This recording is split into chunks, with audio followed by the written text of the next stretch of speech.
Welcome back, everyone, to Frankies Family Homestead. It's been about a month since I've posted an update on our farm stand build, and there was a lot of work that has been done over the course of the last month. Most of the nasty work has already been done, and that was ripping the entire frame apart and getting rid of all that rust and all that dirt and everything that was twisted, and then starting from scratch. And I have a vision in my head that I've put down on paper of how I want the farm stand to be built, and now it's just starting to build it up from there.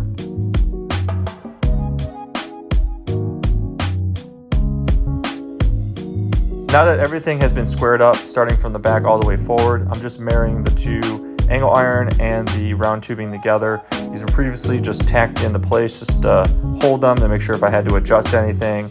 Now that everything is to my liking, we're just going to finish up all the welding for that so that we can start moving on to the support beams that are going to go across to each frame rail.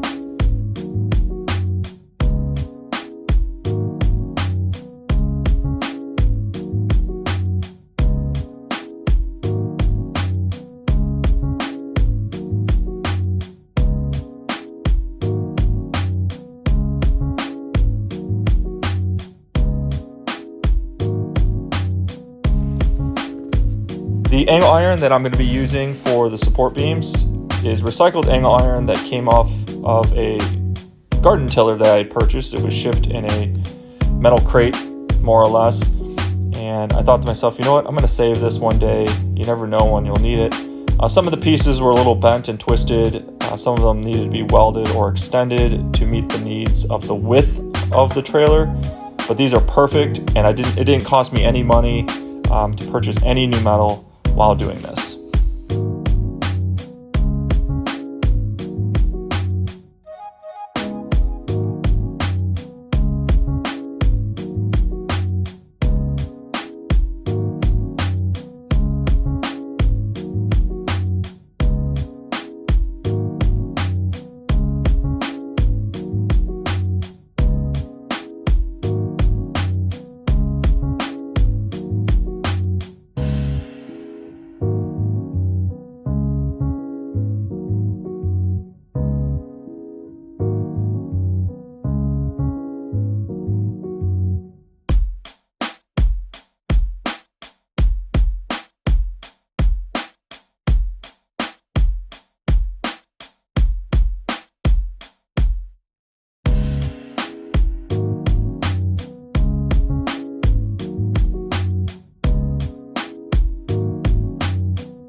So to make sure everything looked good, all I did was first tack these in. They're spaced 9 inches apart. Not too bad for free material, didn't cost me anything except some time welding these in, but there would have been time involved anyways by purchasing material, cutting it. So the fact that I had to do a little extra work to mate some of these together and weld them together isn't that big of a deal. But from here, now that everything is tacked in place, I like how it looks. It's not twisted or anything like that. Everything's level. I'll go ahead and finish all the welds on each bracket and make sure this is nice and strong. One thing not shown in the farm stand build is the support brackets that are being welded on the inside of the angle iron of the frame rails. The frame rails I don't trust to be able to support the weight that I need, so I wanted to add some more strength to the inside. The material I'm using is just leftover old metal shelving that I had that I'll never use. The support beams, they're 1/8 inch thick, so I was able to just chop them up and weld them to the inside of the angle iron frame rails, and it'll be plenty strong for the type of weight that this farm stand is going to see. What you see is exactly what it is. These are old patio furniture chairs that I chopped up, and I thought to myself, you know what, one day I'll use this for something, and today's that day. They're going to be going on the outside of the frame rails. They'll have some support for strength to the frame itself, but really it's for aesthetics and just cleaning up. I think it's 22 or 24 gauge steel. It's not, really thick steel, but it will look nice for the outside of the frame rail for the farm stand once everything is built around it. So it came out really nice. I'm really happy with it. And yeah, it'll add some support for the strength, but really it's for aesthetics.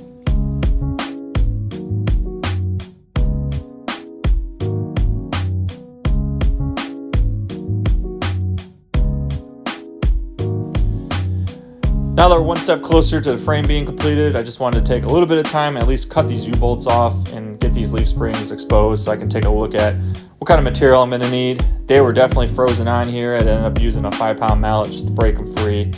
But got them done. We'll get them cleaned up, get some new U-bolts purchased when we start working on the suspension for this farm stand.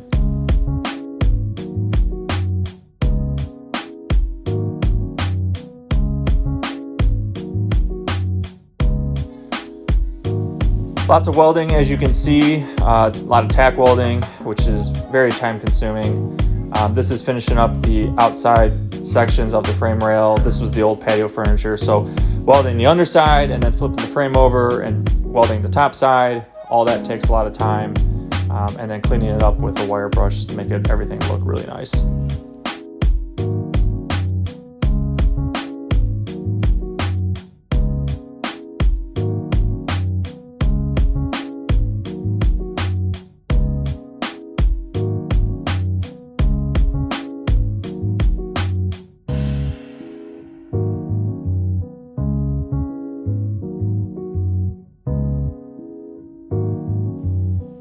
Moving on to the front of the frame, actually straightening the channel for the front, which had the old coupler on it. I don't know if it wasn't welded properly to begin with or was overloaded.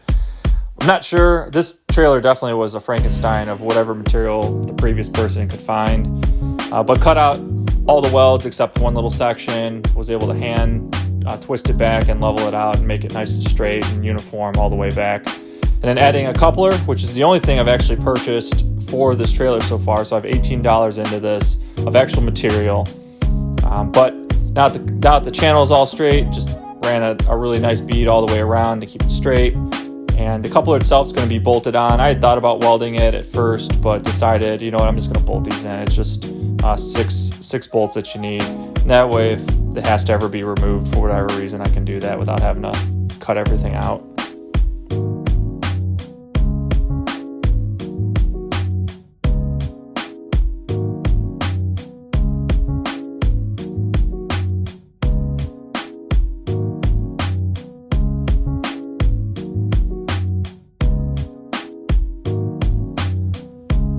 For all of you experienced and mechanically inclined, this will be no surprise to you. This is no new information, but if you're new to building something like this and you are drilling into metal, make sure to use some type of cutting fluid to help keep the bits cool so you don't burn out the bit.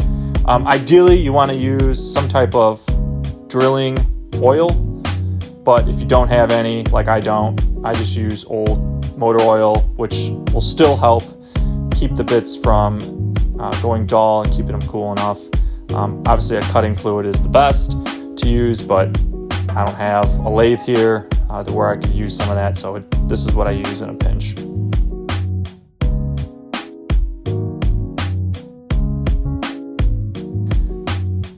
Last portion of this video is going to be beginning to measure out and calculate where that 60-40 is going to be for the axle. Figuring out it's going to be about 42 inches back from where the A-frame or the first support beam is at. We'll mark that and start working off that. All right, so we're going to skip a portion of the build, and instead of just tying everybody down showing how to build mounts, just showing the final piece for these hanger mounts for the leaf springs.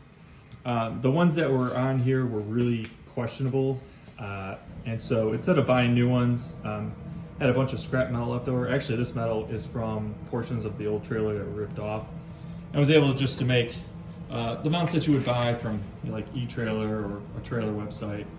Really simple to do and weld up. But again, you might say, why not just purchase new ones? Fantastic question. Again, we're trying to keep the cost down to basically a minimum, so that I'm not putting a lot of money into this, so it doesn't eat into our profits when we do begin to sell things on this farm stand. So came out really nice, happy with them. We'll get these mounted up and see if we have to shim or adjust the front portion versus from the back. But yep. We appreciate you watching this video and look forward to part 6 coming in the next couple weeks. Please make sure to like and subscribe.